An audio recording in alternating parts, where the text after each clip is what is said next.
রাজশাহী থেকে সহকর্মী মোস্তাফিজুর রহমান আমাদের সঙ্গে যোগ দিয়েছেন। তার কাছ থেকে একটু রাজশাহী বিভাগের ভোটের ফলাফলের সার্বিক চিত্র একটু জানতে চাই। মোস্তাফিজুর রহমান, কাল সারাদিন ধরে মানুষ ভোট দিয়েছেন, সারা রাত ধরে ভোট গণনা চলছে, এখনও চলছে। এখন পর্যন্ত ভোট গণনার সর্বশেষ কি ধরনের ফল আপনারা পাচ্ছেন রাজশাহী বিভাগের আসনগুলো থেকে? দেখুন, কালকে যে ভোট গণনাটি শুরু হয়েছে, অর্থাৎ ভোট গণনা থেকে একটা ভোট যে শুরু হয়েছিল সকাল 7:30 থেকে বিকেল 4:30 পর্যন্ত, সেখানেই কিন্তু একটা নতুনত্ব ছিল এখানে। কেননা এর আগে আমরা দেখেছিলাম যে ভোট গণনা শুরু হয় রেইনবো অলরাউন্ডার এক্সটেরিয়র পেইন্ট। বাড়ির বাহিরের দেয়ালের সুরক্ষা নিয়ে থাকুন নিশ্চিন্ত, সাথে পাচ্ছেন 10 বছরের ওয়ারেন্টি। সকাল 8টা থেকে 4টা পর্যন্ত, সেটি একটি নতুনত্ব ছিল এবং সেই সাথে হ্যাঁ বা না ভোটের যে বিষয়টি ছিল সেটিও কিন্তু এখানে আমরা দেখেছিলাম যে যারা ভোট দিতে আসছেন তাদের মধ্যে একটি উন্মাদনা বা উচ্ছ্বাস ছিল, বা অনেকটা কিউরিওসিটি বলা যেতে পারে যে তাদের মধ্যে যে তারা হ্যাঁ বা না ভোটে তারা অংশগ্রহণ করছে, এই বিষয়টি একটি ছিল। আর আরেকটি বিষয় ছিল যে অন্যান্য যে জাতীয় নির্বাচন হয়েছে তার থেকে বরঞ্চ ব্যতিক্রম ছিল এই নির্বাচনটি। এইখানে আমরা দেখেছিলাম যে নারী ভোটারদের উপস্থিতি, তাদের কিন্তু উপচে পড়া ভিড় আমরা দেখেছি সকাল থেকে শুরু করে ঠিক 4:30 নাগাদ। আপনি শুনতে পাচ্ছেন নিশ্চয়ই, এগুলো নিয়ে আমরা কথা বলেছি। আমি যেটা জানতে চাচ্ছি যে রাজশাহীতে বেশ কয়েকজন হেভিওয়েট প্রার্থী ছিল।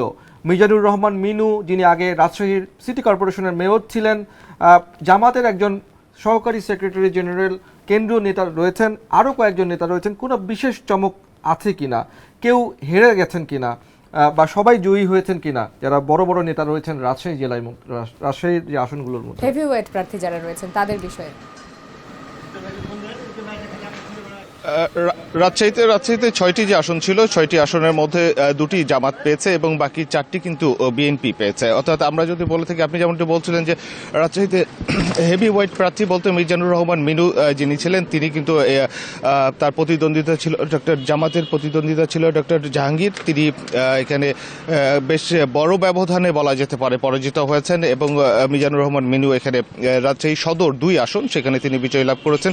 ঠিক একইভাবে বলতে পারি যে রাজশাহী যে 1 আসন, সেখানে মেজর জেনারেল অবসরপ্রাপ্ত এখানে শরীফউদ্দিন ছিলেন, তিনি চেয়ারপারসনের সামরিক উপদেষ্টা ছিলেন। সেখানেও কিন্তু তিনি জামাত প্রার্থী, জামাতের নায়েবে আমির বলা হচ্ছে অধ্যাপক মুজিবুর রহমান, তার কাছে তিনি বেশ ব্যবধানে, অর্থাৎ বলা যেতে পারে যে এখানে 700 ভোটের ব্যবধানে তিনি পরাজিত হয়েছেন। এখানে বলা যায় এই 1 নম্বর আসনটিতে কিন্তু জামাত এবং বিএনপি এদের মধ্যে যে লড়াইটি হয়েছিল, বলা যেতে পারে হাড্ডাহাড্ডি লড়াই হয়েছে এবং শেষ পর্যন্ত তাদেরকে অপেক্ষা করতে হয়েছে কে জিতছেন এই বিষয়টি নিয়ে। অর্থাৎ রাত 2টো পর্যন্ত নিশ্চিত হওয়া যায়নি যে এই আসনটি থেকে কে বিজয়ী হচ্ছেন। আর অপরদিকে বলা যায় গতকাল সারাদিন যেরকম নেতাকর্মীদের মধ্যে বা ভোটারদের মধ্যে উচ্ছ্বাস ছিল, রাতেও আমরা সেটি দেখেছি। আজ তো অনেক সকাল, এখন পর্যন্ত সকাল 9টা বেজে গেছে, ফলাফল মোটামুটি সবাই বুঝে গেছে যে কোন দিকে গেছে। সেক্ষেত্রে সেখানকার দোকানপাট খুলেছে কিনা, নেতাকর্মী যারা আছেন তারা আনন্দ উৎসব বা মিষ্টি কেনার কোনো হিড়িক এখন পর্যন্ত দেখা গেছে কিনা?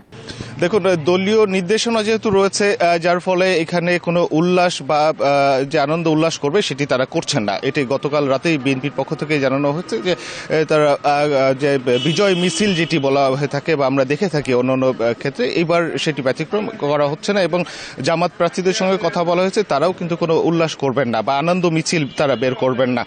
আর দোকানপাট যদি বলা দেখি, আমরা দেখলাম যে অনেকটাই পরিস্থিতি স্বাভাবিক, কারণ গতকালকে সাধারণ ছুটি ছিল, স্বভাবতই সবকিছু বন্ধ রেখে সবাই ভোট উৎসবে মেতেছিল। আজ থেকে দোকান, এখন যেহেতু 9টা বাজা শুরু হয়েছে, তারপরেও আজকে শুক্রবার, যার ফলে দোকানপাট খোলার যে হার সেটি কিন্তু কম। আর যেহেতু আনন্দ উল্লাসে থাকবার জন্য আমরা বুঝতে পেরেছি রাজশাহীর পরিস্থিতি ভালো রয়েছে,